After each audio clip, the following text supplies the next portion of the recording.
नमस्कार विद्यार्थी मित्रांनो, कला भारती आर्ट ऑफ टीचिंग तर्फे तुमच्या सर्वांचे सहर्ष स्वागत आहे.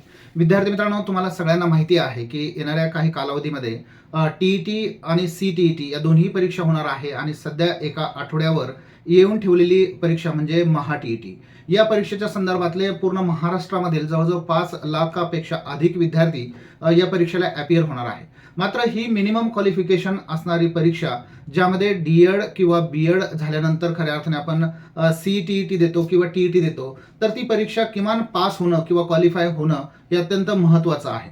विद्यार्थी मित्रांनो, हे महत्त्वाचं यासाठी आहे की तुम्ही टी असेल किंवा सी असेल, यापैकी कोणतीही परीक्षा जर पास केलेली नसेल तर तुम्हाला गव्हर्नमेंट जॉबमध्ये किंवा अनुदानित असेल किंवा इतर शाळांमध्ये तुम्हाला प्रवेश किंवा जॉब करता येत नाही.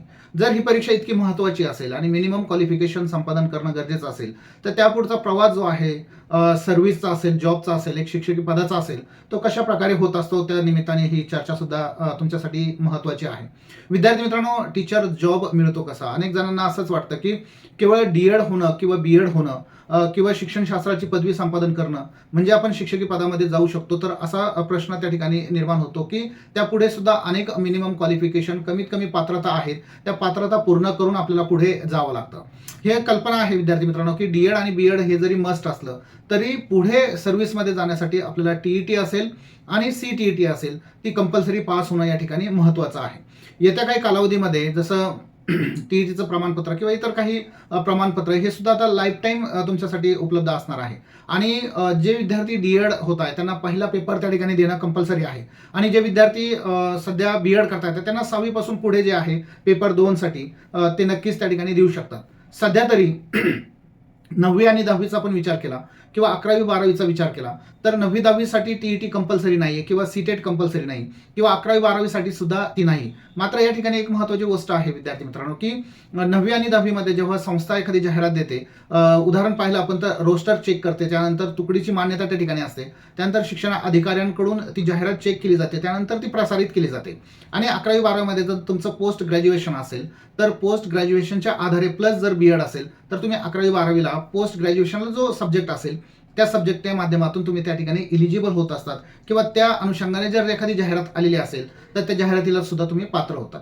मात्र इथं एक थोडासा एक क्लिकनेस असा आहे विद्यार्थी मित्रांनो की संपूर्ण महाराष्ट्रामध्ये 2 प्रकारचे प्रवाह आहेत.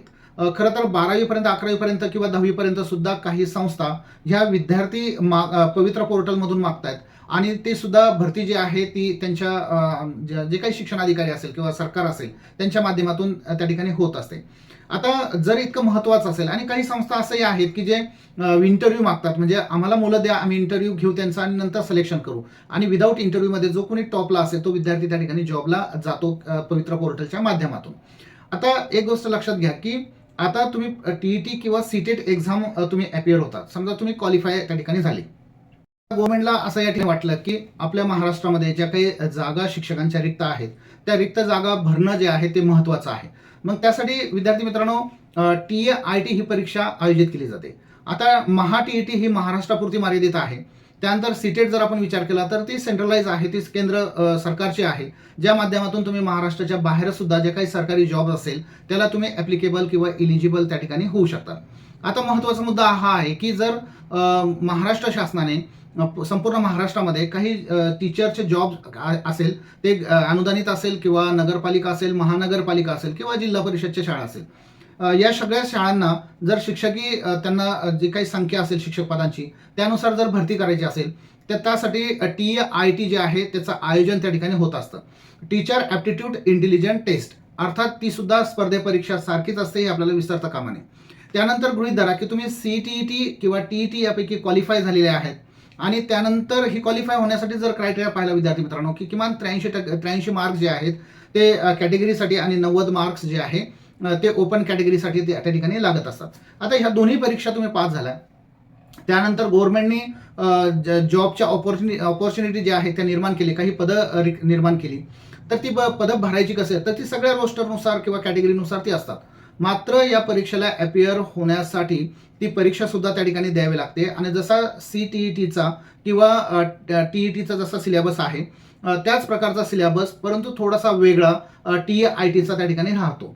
आता टीमध्ये जेव्हा तुम्ही अपियर होता आणि त्या ठिकाणी मिनिमम जे काही मार्क्स तुम्हाला मिळतील ते मार्क्स त्या ठिकाणी मिळाल्यानंतर खऱ्या अर्थाने तुम्हाला पवित्र पोर्टलमध्ये जाण्यासाठी अनुमती मिळते. ती एक प्रकारची अनुमती असते जेव्हा TIT तुम्ही पास होता किंवा चांगले मार्क्स जे काही मार्क्स तुम्हाला पडलेले असतील त्यानुसार तुम्हाला रजिस्ट्रेशन करावं लागतं. आता ज्या पद्धतीने एक विद्यार्थी म्हणून जॉबसाठी तुम्ही पवित्र पोर्टलमध्ये रजिस्ट्रेशन करतात, अशाच प्रकारे संस्थांना सुद्धा रजिस्ट्रेशन त्या ठिकाणी करावं लागतं किंवा जाहिराती त्या ठिकाणी द्यावे लागतात. आता बऱ्याच वेळेस अनेक ज्या शाळा आहेत, जसं मी म्हटलं की 2 मतप्रवाह आहेत, त्या ठिकाणी पवित्र पोर्टलमध्ये रजिस्ट्रेशन केल्यानंतर अनेक ज्या महाराष्ट्रातल्या शाळा आहेत त्या स्वतःची जाहिरात जी आहे त्या पवित्र पोर्टलमध्ये ते इन्सर्ट करतात असतात त्या पूर्ण सरकारच्या परवानगीने. आता त्या जाहिरातीला रिस्पॉन्स देण्याचं काम आपलं आहे. आपल्याला पूर्ण मेसेज त्या ठिकाणी येतो, आपल्याला ती माहिती कळते. आपल्या लॉग इन ID मधून त्या ठिकाणी जर पवित्र पोर्टलमध्ये आपण गेलो तर कोणत्या जाहिरातींना आपल्याला रिस्पॉन्स करायचा आहे त्या प्रकारे आपण तिथं रिस्पॉन्स त्या ठिकाणी करत राहतो.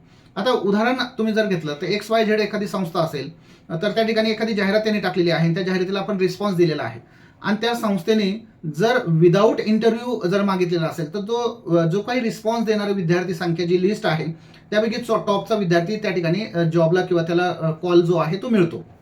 मात्र काही संस्था जर अशा असतील की ज्यांना विथ इंटरव्ह्यू पाहिजे असेल तर 1-10 या प्रकारे विद्यार्थ्यांची यादी त्या ठिकाणी तयार केली जाते.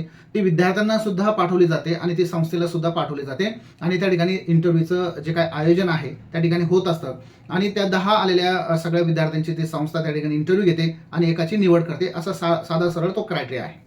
पण ज्या विद्यार्थ्यांना नगरपालिका, महानगरपालिका, कॉन्टोन्मेंट असेल किंवा जिल्हा परिषद असेल किंवा काही ग्रँटेबल असणाऱ्या संस्था असतील, अशा ठिकाणी जर जॉब जायचा असेल आणि अशा बऱ्याचशा संस्था आहेत ज्या विद्यार्थ्यांना इंटरव्ह्यू मागत नाही, डायरेक्ट सिलेक्शन त्या ठिकाणी देतं. जिल्हा परिषदच्या शाळेमध्ये किंवा ज्या गव्हर्नमेंटच्या शाळा असेल त्या ठिकाणी सुद्धा डायरेक्ट अपॉइंटमेंट त्या ठिकाणी दिली जाते. मात्र TET मध्ये तुम्हाला मार्क्स किती आहे या मार्कांच्या आधारे सगळ्या गोष्टी ज्या आहेत, सगळ्या फॉर्मॅलिटीज ज्या आहेत त्या जाहिरातीसाठी बसतात का, त्या शिक्षण क्रायटेरिया जर विचार केला त्या पदासाठी ते बसतायत का, हा सगळा विचार त्या ठिकाणी केला जातो आणि क्रमांकानुसार ज्या काही जागा ज्या ठिकाणी रिक्त असेल ते रिक्त झालेल्या जागेवर तुमचं नाव त्या ठिकाणी येत असतं आणि विदाऊट कोणतीही गोष्ट त्या ठिकाणी बार्गेनिंग न होता तुम्हाला कॉल किंवा जॉब ऑपॉर्च्युनिटी जी आहे किंवा तुम्हाला तुमचं सिलेक्शन जे आहे त्या ठिकाणी होत असतं. अर्थात जर आपण विचार केला तर TET, CET हे मिनिमम क्वालिफिकेशन पूर्ण करणं, त्या अगोदर प्रशिक्षण जे आहे D.Ed असेल B.Ed असेल ते पूर्ण असणं, त्यानंतर संधी जेव्हा गव्हर्नमेंट ऑपॉर्च्युनिटी जेव्हा निर्माण करते, सेवेसाठी जेव्हा पदं निर्माण करतात तेव्हा ती TIT घेते. अनेक विद्यार्थी हा प्रश्न विचारतात की TIT कधी होत असते, तर ते सांगणं थोडंसं अवघड आहे. त्याचं कारण असं आहे विद्यार्थी मित्रांनो की ज्या वेळेस सरकारची धोरणं त्या ठिकाणी ठरल्या जातात त्यानुसार ती धोरणानुसार ती पदं जी आहेत त्या ठिकाणी निर्माण होत असतात आणि ती भरण्यासाठी TITचं आयोजन होतं. आणि एक गोष्ट आहे विद्यार्थी मित्रांनो की जर TIT मध्ये जास्तीत जास्त मार्क जर असतील आपल्या अभ्यासानुसार तर एक चांगली संधी जी आहे ती आपल्याला मिळत राहते. मी पुन्हा एकदा ही गोष्ट नमूद करतो की 2 प्रवाह आहे, एक इंटरव्ह्यू आणि एक विदाऊट इंटरव्ह्यू. तर तुम्ही कोणत्या त्या ठिकाणी सिलेक्शन केल्यानंतर गव्हर्नमेंटच्या याला कोणत्याला हे बंधन नाहीये, मात्र संस्था ज्या आहेत ग्रँटेबल त्याला हे थोडंसं बंधन आहे. तरीही मोस्टली खूप संख्येने असणाऱ्या संस्था हे विदाऊट इंटरव्ह्यूने विद्यार्थ्यांचं सिलेक्शन करत असतात आणि त्या पवित्र पोर्टलमध्ये सगळी माहिती पारदर्शी त्या ठिकाणी असतं, सगळं अल्गोरिदमनुसार ते काम त्या ठिकाणी होत असतं आणि त्यानंतर आपलं सिलेक्शन जे आहे त्या ठिकाणी होतं. आणि सिलेक्शन झाल्यानंतर काही ठराविक दिवसामध्ये त्या ठिकाणी शाळेमध्ये तुम्हाला ॲज अ टीचर्स म्हणून रुजू व्हावं लागतं. त्यानंतर पुढचे प्रोसिजर जे आहे, कंप्लायन्स जे आहेत त्या तुम्हाला संस्था पातळीवर किंवा ज्या शाळेमध्ये तुम्ही रुजू झालेले आहेत त्या ठिकाणी पूर्ण करावे लागते. तर हा सगळा प्रवास यासाठी आहे विद्यार्थी मित्रांनो की खूप मोठ्या संख्येने विद्यार्थी TET किंवा CET त्या ठिकाणी देतात. मात्र येत्या काही काळांमध्ये येणारी TIT जी आहे ती सुद्धा तितकीच महत्त्वाची राहणार आहे. त्या परीक्षेच्या तयारीसाठी सुद्धा तुम्हाला तयार व्हावं लागणार आहे. म्हणून हा सगळा शब्द प्रपंच जो आहे तुमच्यासमोर मांडणं मला आवश्यक वाटलं. ही माहिती तुम्हाला कशी वाटली विद्यार्थी मित्रांनो या संदर्भात आपले कॉमेंट्स नक्कीच कळवा.